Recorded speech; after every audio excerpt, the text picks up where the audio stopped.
clearly happens at the middle, which is where mu is. And median was how far through the distribution do you have to go so that you've accumulated half of the total area, right? Total probability. But since this is symmetric around the mean, once you get to mu, you have gotten exactly half of the area. So mean, median, and mode are all equal to mu for the normal distribution. Okay? And then we talked about the empirical rule. You guys remember those percents. Again, I'm not going to quiz you on that. IB is not going to ask you for those percentages. But if you know them, it helps sort of make sure that you're not writing something down that doesn't make sense when you're working with normal probabilities. So if you can remember that it's about 2/3 of the area is in that first central block, 95% within the first two, and almost everything, 99.7% within the first three. So if you're going past 3 standard deviations, you're into the small area of the tail where there's almost no area left. Okay? Yeah.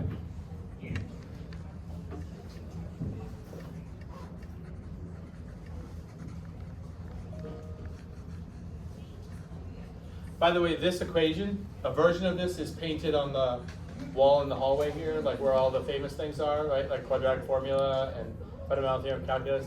And don't forget the very important 2x2 inverse formula, which somehow made its way up there too. But this actually is not what's painted on the wall. What's painted on the wall is the standard version, like the z distribution, which is when you let sigma be what? 1 and mu be 0. So it ends up you just have 1 over root 2 pi, this is gone, e to the negative x squared over 2. Right? That's the one that's painted on the wall. But again, you don't have to know that. It's just fun math facts. That's this thing. 68%, 95%, 99.7%. But you don't, nobody's going to ask you for those numbers. Okay, here's the standard distribution. Okay, and we talked about this. This is a way to take any normal distribution and put it onto the standard distribution where the mean is 0 and the standard deviation is 1. So like this distribution, can you tell from how they've labeled it? What's the mean of the one in green on the left? 1010, and what's the standard deviation? 20. Okay, so that's just a random normal distribution for some particular set of data mapped onto the standard normal where the mean is 0 and the standard deviation is 1. And there's the z-score relationship, right? And that formula is, you do need to know that formula, but that's in the packet. And the one under it, you don't need to remember, but that's what I was just saying. If you take the original normal distribution equation and let mu be 0 and sigma be 1, you get that one, which is the one that's painted on the wall. The only reason why you would ever need this equation is if you actually had to integrate to find area under that curve. But normal CDF does that for you. That's why you won't have to do that. You will have to do integration on continuous random variables that are not the normal distribution, where they give you some other density curve. Then you're going to have to use calculus. But you will never have to do it for this because normal CDF is built into the calculus. Okay, how are we doing? Okay? All right. I told you about this, right? Make sure that if you see this written, the first number is mu, but the second number is variance. So when you're entering into the calculator, make sure you're using the standard deviation, which is the square root of that second number, not the number itself. Okay? You also can, if you leave off, okay, on most of your calculators now, the default is already built in that mu is 0 and sigma is 1. So it's up to you to change those, but if you leave them as default, it's going to assume you mean the standard normal distribution. So it won't give you an error if you don't tell it what mu and sigma are. It'll just assume mu is 0 and sigma is 1. But that might not be what you want. Okay, and this is the inverse normal piece, right?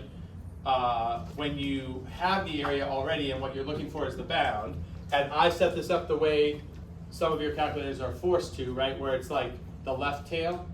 So if you put in an area, like you put in the P, the first number you put in here is how much area, and in the default version, the area you're putting in is from some point all the way down.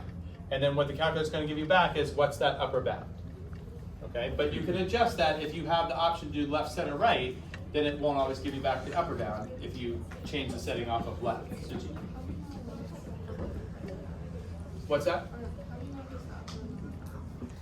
It's always going to be the upper bound unless you, in the inverse normal, if you have that choice where it says left, center, right, if you have that choice, then depending on what you select there, it's going to give you the bound. Like if you say left tail, it's giving you the upper bound. Yeah, like from the question.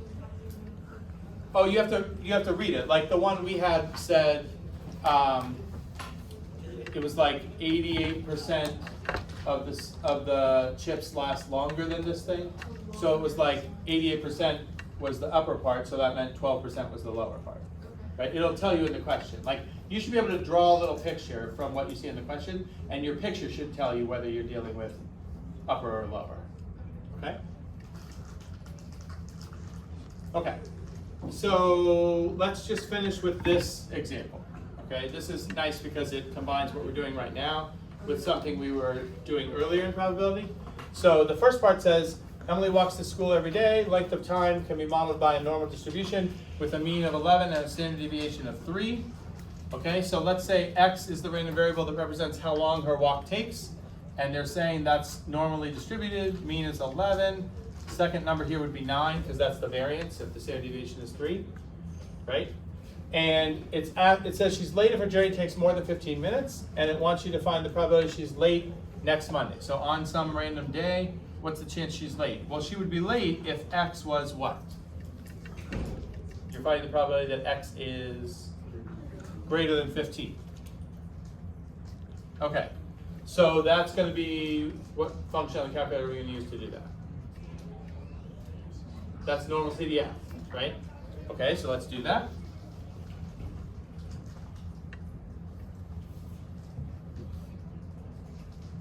Oh, normal CDF. Okay, what do I want my lower bound to be this time? 15.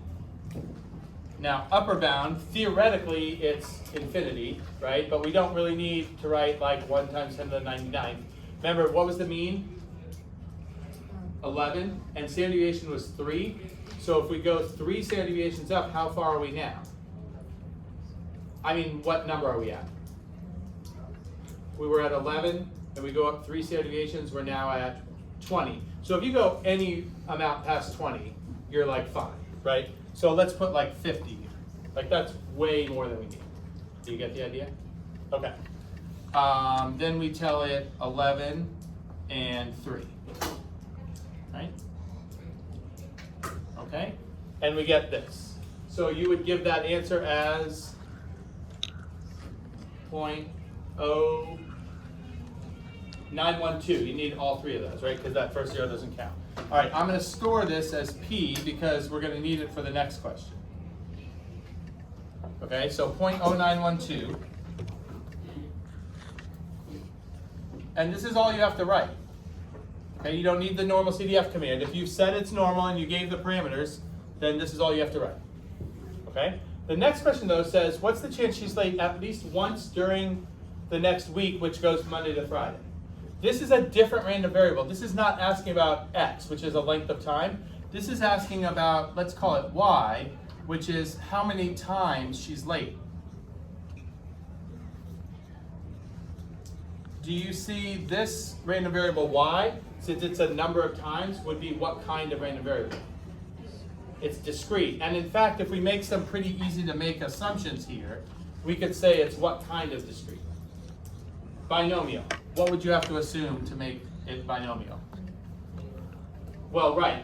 And then we need independent trials, right? How many trials would we be looking at here? 5, Monday through Friday, each day is a trial. And what's the probability of success on each trial? It's that answer, right? The one we just found. So we're putting this here. Now I'm going to call it P because we're going to use that P in the calculation. And so we don't want a rounded P to give us a rounded probability, right? But then we're finding the probability that Y is what? If she's late at least once, we're finding the probability that Y is right. Now that's a CDF, binomial CDF problem, but it's not written with a less than or equal to.